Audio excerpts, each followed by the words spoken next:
Politics நேயர்களுக்கு வணக்கம்.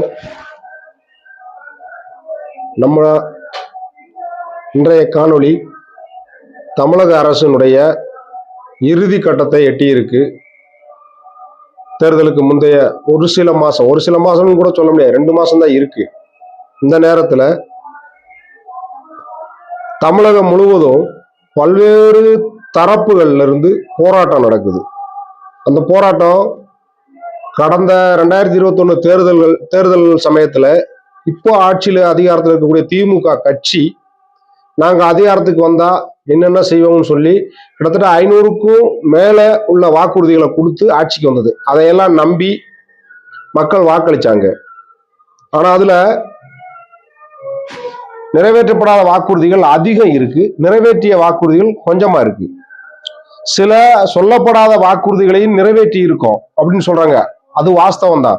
ஆனா அது மனப்பூர்வமான மக்களுக்கு மிக மிக பயனளிக்கக்கூடிய திட்டங்கள் இல்லை. இப்ப இலவசமா பஸ் போக்குவரத்து இந்த மாதிரியான விஷயங்கள். ஆனா இவங்க கொடுத்த வாக்குறுதிகள்ல முக்கியமானது நீட் தேர்வு ரத்து பண்றதுக்கு மத்திய அரசுக்கு அழுத்தம் கொடுப்போம், அது சம்பந்தமா சட்ட நடவடிக்கைகளை எடுப்போம் அப்படிங்கிற மாதிரியானதெல்லாம் இதெல்லாம் நடக்கவே இல்லை. அது மாதிரி பெட்ரோல் டீசலுக்கு 100 ரூபா 120 ரூபா வரைக்கும் போய்கிட்டு இருக்கு இன்னைக்கு.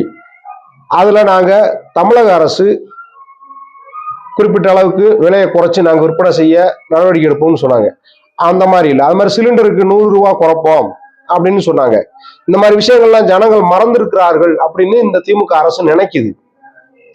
ஆனா மக்கள் மறக்கலங்கிறதுக்கு உதாரணம் இப்ப நடக்கக்கூடிய போராட்டங்கள். அடிமட்டத்திலிருந்து மேல்மட்டம் வரைக்கும் நடக்கக்கூடிய அரசு ஊழியர்கள், தனியார் நிறுவனங்கள், விவசாயிகள், இப்படி வியாபாரிகள் எல்லாம் பிரச்சனையா இருக்கு. எல்லாருக்கும் குறைகள் இருக்கு, சொல்லப்பட்ட வாக்குறுதிகள் நிறைவேற்றப்படலை. அந்த அடிப்படையில போராட்டங்கள் நடக்குது. இதை எப்படி சரி பண்ணணும் அப்படின்னு தெரியாம திரு மு.க. ஸ்டாலின் அவர்கள் விழிவிதுங்கி நிற்கிறாரு.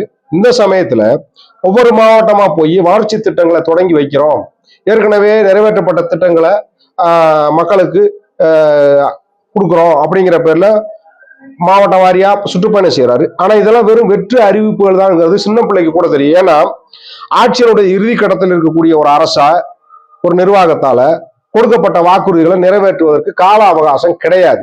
இது அடுத்து வர்ற தேர்தலுக்கான இன்வெஸ்ட்மெண்ட், முதலீடு அப்படிங்கிற அடிப்படையில தான் போய் நான் அதை செய்யறோம் இதை செய்யறோம்னு சும்மா அடிக்கல் நாட்டிட்டு வர்ற ஒரு ஸ்டண்டு, பிஆர் ஒர்க் அப்படின்னு சொல்லுவோம், பப்ளிக் ரிலேஷன் ஒர்க் அப்படின்னு சொல்றோம்.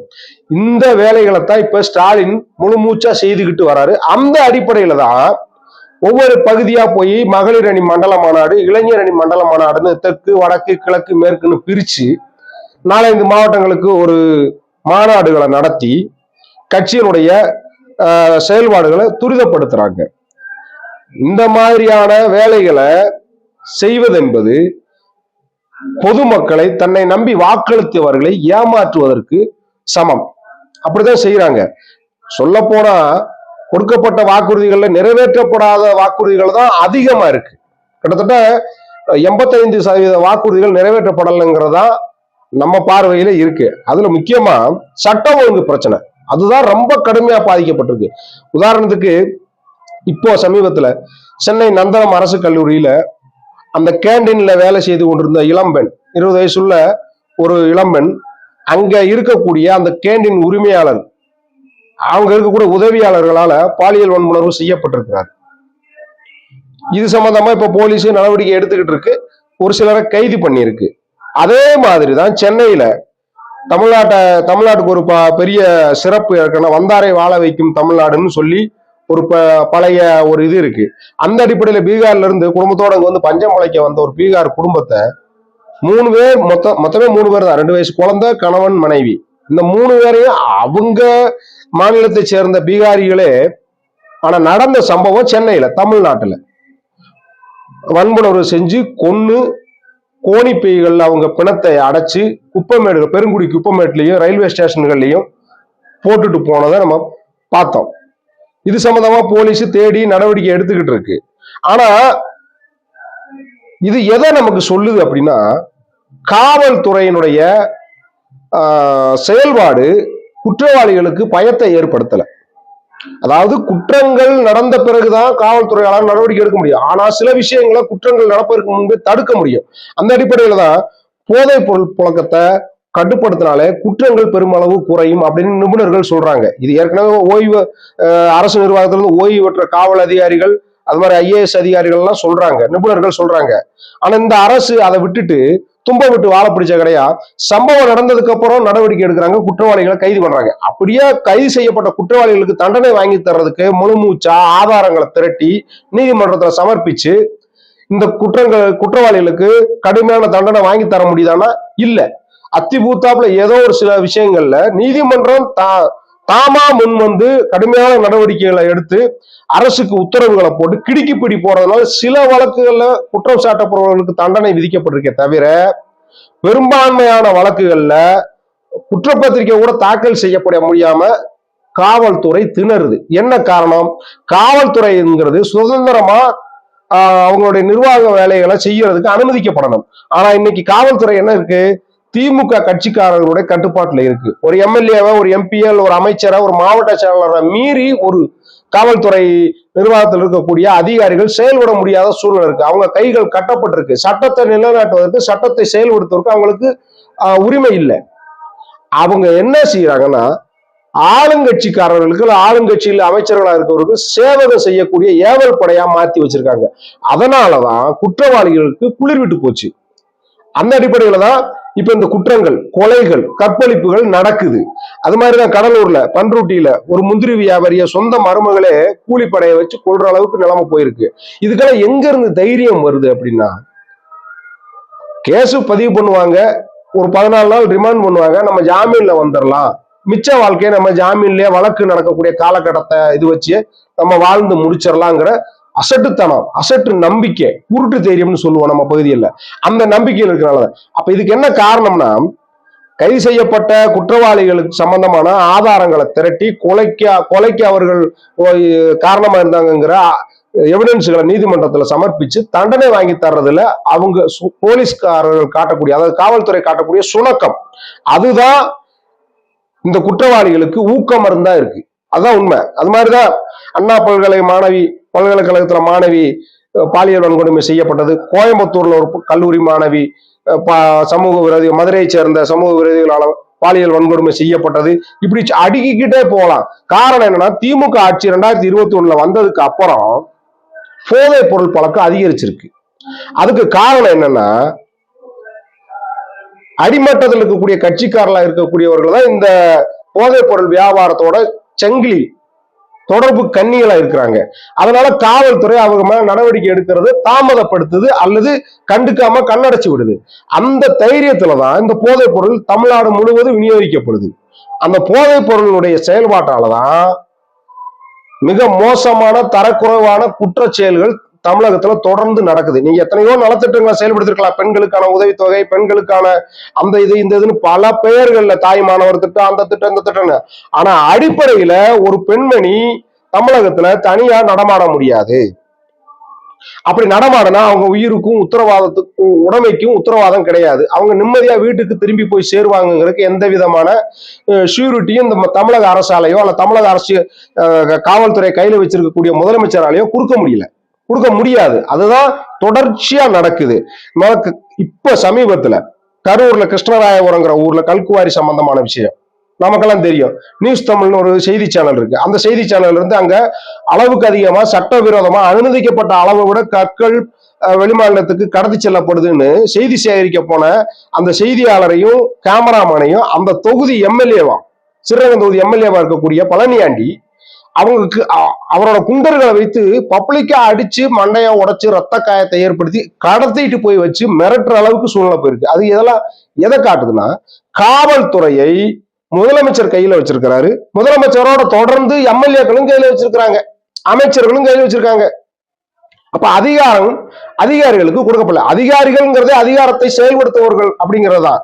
அந்த அதிகாரிகளுக்கே அதிகாரம் இல்லாத போது அவங்க எப்படி இந்த மாதிரியான ஆட்கள் மீது நடவடிக்கை எடுக்க முடியும்? அப்ப குற்றவாளிகளுக்கு தான் சட்டமன்ற உறுப்பினர்களாகவும்